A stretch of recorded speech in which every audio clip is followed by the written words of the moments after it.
Hello hi అండి, అందరికీ నమస్కారం. Welcome back to world famous kitchen food. చూసారు కదండి, ఈరోజు వచ్చేసి మనం ములక్కాడతో రెసిపీ అయితే ప్రిపేర్ చేసుకుందాం. చాలా బాగుంటుంది, చాలా టేస్టీగా ఉంటుంది. ఈరోజు వచ్చేసి ములక్కాడతో మనం సాంబార్ అయితే ప్రిపేర్ చేసుకుందాం.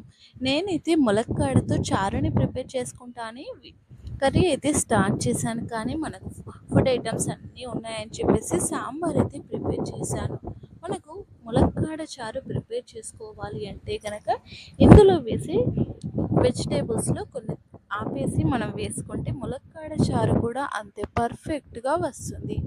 ఇక మీరైతే ములక్కాడలు అయితే తీసుకొని పైన ఉన్నటువంటి చెక్క అయితే కంప్లీట్గా తీసుకోండి. మనకు ఇది తీసుకున్నా తీసుకోకపోయినా పర్వాలేదండి, ఎందుకంటే మనకు కుక్కర్లో వేసుకుంటే చక్కగా మనకు ఉడికిపోతుంది కాబట్టి. ఇక ఆ తర్వాత కొద్దిగా మీరైతే కందిపప్పునైతే వేసుకోండి. ఇక ఇందులోని కందిపప్పు చూసారు కదండి, వీడియోలో చూపిస్తున్నట్టుగా బెండకాయలు, టమాటోస్ కూడా ఎక్కువగా వేయాల్సిన అవసరం ఏమీ లేదు, ఎందుకంటే మనం చింతపండు వేస్తాం కాబట్టి. ఇలా మీరైతే ములక్కాడలు, సొరకాయ, టమాటోస్ మనకు సాంబార్లో ఏవైతే వేసుకుంటామో అవన్నీ చక్కగా వేసేసుకొని మనం కుక్కర్లో ఉడికించుకున్నా పర్వాలేదు, కుక్కర్ లేదంటే మీరు బౌల్లో తీసుకున్నా పర్వాలేదు. మనకు ఈ కందిపప్పు అనేది చక్కగా మనకు ఉడికిపోవాలి అన్నమాట. అలా ఉడికేంత వరకు అయితే మనం ఉడికించుకోవాలి. చూసారు కదండి, మనకైతే చక్కగా ఉడికిపోయింది. మనకి ఇందులో ఉన్నటువంటి వెజిటేబుల్స్ కూడా చక్కగా ఉడికిపోయాయి. ఇక ఆ తర్వాత ఇందులోనే మీరైతే పసుపుని కూడా వేసుకోండి. ఇలా పసుపుని కూడా వేసుకొని చక్కగా ఇందులో వాటర్ని కూడా వేసేసుకోండి. మనకు చాలా తొందరగా అయిపోతుంది. ఈ ములక్కాడ సాంబార్ కనుక మీ ఇంట్లో ప్రిపేర్ చేసుకున్నారంటే ప్రతి ఒక్కరూ ఇష్టపడి మరీ తినేస్తారు.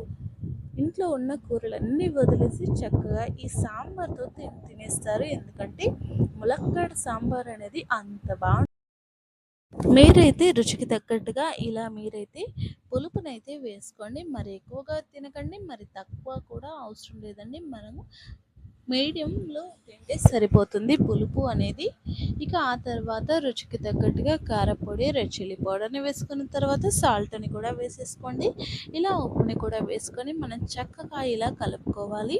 వాటర్ అనేటివి కాస్త ఎక్కువగానే వేసుకోండి, ఎందుకంటే మనం మరొకసారి చక్కగా పొంగు వచ్చేంత వరకు ఉడికిస్తాం కాబట్టి వాటర్ అనేటివి ఇంకిపోతాయి. ఇక ఆ తర్వాత పప్పుని కూడా మీరు చాలా ఎక్కువసేపు మరిగించుకోండి, ఎందుకంటే సాంబార్ ఫ్లేవర్ అనేది అక్కడే ఉంటుంది. ఎక్కువసేపు మరిగించుకుంటే అంత బాగుంటుంది. ఇక ఆ తర్వాత తాలింపు వేసుకోండి. ఇక తాలింపులో మీరైతే వెల్లుల్లిని, ఆవాలు, జీలకర్రని, ఇలా కొత్తిమీరని వేసుకోండి. అలాగే కరివేపాకుని కూడా వేసుకోండి. కరివేపాకు మాత్రం తప్పనిసరిగా వేసుకోండి సాంబార్లో. కరివేపాకు లేదంటే ఆ టేస్టే వేరుంటుందన్నమాట. చూడటానికే కాదండి, టేస్ట్ పరంగా కూడా కరివేపాకు చాలా బాగుంటుంది. ఇలా మీరైతే ముందుగా మీరు మరిగించేది పక్కన పెట్టేసుకోండి. ఆ తర్వాత మీరు తాలింపుని ఇందులో వేసేసుకోవాలి. చూసారు కదండి, మనకు చాలా తొందరగా సాంబార్ ప్రిపేర్ అయిపోతుంది. ప్రతి ఒక్కరు ఇంట్లో ఇష్టపడి మరీ తినే రెసిపీ ఏదైనా ఉంది అంటే కనుక ములక్కాడ సాంబార్. ఇలా ములక్కాడ చారుని ప్రిపేర్ చేసుకోండి, చాలా బాగుంటుంది. మేబీ మీ అందరికీ కూడా ఈ ములక్కాడ చారు, ములక్కాడ రసం, ఈ సాంబార్ అనేది మీ అందరికీ నచ్చిందని అనుకుంటున్నాను. ఇప్పటి వరకు కనుక ఈ వీడియోని లైక్ చేయకుంటే ఒక చిన్న లైక్ చేయండి. అలాగే మా ఛానల్ని సబ్స్క్రైబ్ చేసుకోండి. ఇలాంటి మరెన్నో రుచికరమైనటువంటి వీడియోస్ మీకు నోటిఫికేషన్గా రావాలి అంటే పక్కనే ఉన్నటువంటి బెల్ ఐకాన్ని ప్రెస్ చేయండి.